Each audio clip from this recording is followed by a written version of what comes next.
BJP కార్యకర్తలందరికీ నమస్కారాలు తెలియజేస్తూ నిన్నటి వరకు ఎర్రటి ఎండలుండేటివి ఈ రోజు మన సభ జరుగుతుంటే ప్రకృతి కూడా గౌరవ ముఖ్యమంత్రి చంద్రబాబు నాయుడు గారికి సహకరిస్తూ చల్లని గాలులు వీస్తున్నటువంటి ఈ సందర్భంలో గత 5 సంవత్సరాల రాక్షస ప్రభుత్వాన్ని కూకటి వేలతో సహా పెకిలించి గౌరవ ముఖ్యమంత్రి నారా చంద్రబాబు నాయుడు గారి నాయకత్వంలో కూటమి ప్రభుత్వాన్ని ఏర్పాటు చేసి ఏవైతే హామీలు ఇచ్చారో ఆ హామీల్ని ఒక్కొక్కటిగా నెరవేరుస్తూ వచ్చినటువంటి తరుణంలో 1 ఇయర్ కాలంలో గౌరవ ముఖ్యమంత్రి ఏవైతే ప్రతిపక్ష నేతగా హామీలు ఇచ్చారో అవన్నీ ఒక్కొక్కటి నెరవేరుస్తూ ఈ రోజు అనంతపూర్ నడిబొడ్డున విజయ గర్వంతో ఏదైతే మాట ఇచ్చాడో అవన్నీ నెరవేర్చామని చెప్పి సందర్భంగా గౌరవ ముఖ్యమంత్రి సందేశం ఇవ్వబోతా ఉన్నారు.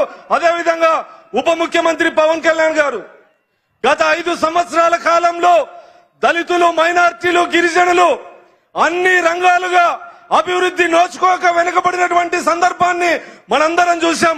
భారతదేశంలోనే దళితుల మీద జరిగినటువంటి దాడులు, హత్యలు గత 5 సంవత్సరాల్లో దేశంలో నెంబర్ 1 స్థానంలో ఉంది.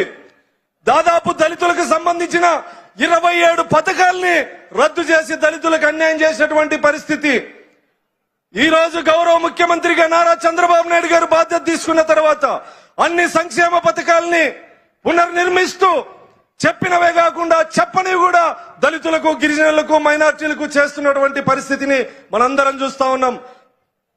సూపర్ 6 అందరినీ నేను వస్తాను, వెనకాల కేశవన్ నా కోసం వస్తున్నాడు. గౌరవ ముఖ్యమంత్రి చంద్రబాబు నాయుడు గారి నాయకత్వంలో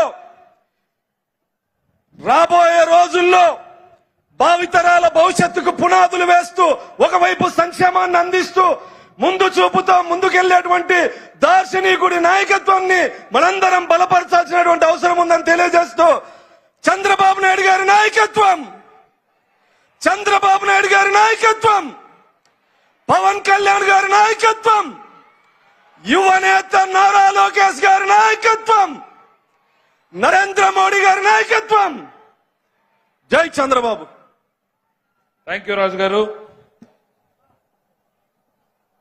రాజుకు టైం గుర్తు చేస్తే అందరికీ గుర్తు చేసినట్టే ఇది మన నియోజకవర్గం నుంచి వచ్చినటువంటి మన కుటుంబ సభ్యులకి పలకరింపులాగానే ఉండాలి తప్ప సుదీర్ఘ ప్రసంగాలు ఉండకూడదు అనేటువంటిది చిన్న రిక్వెస్ట్.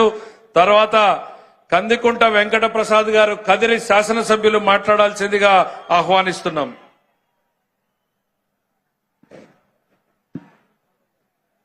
సూపర్ 8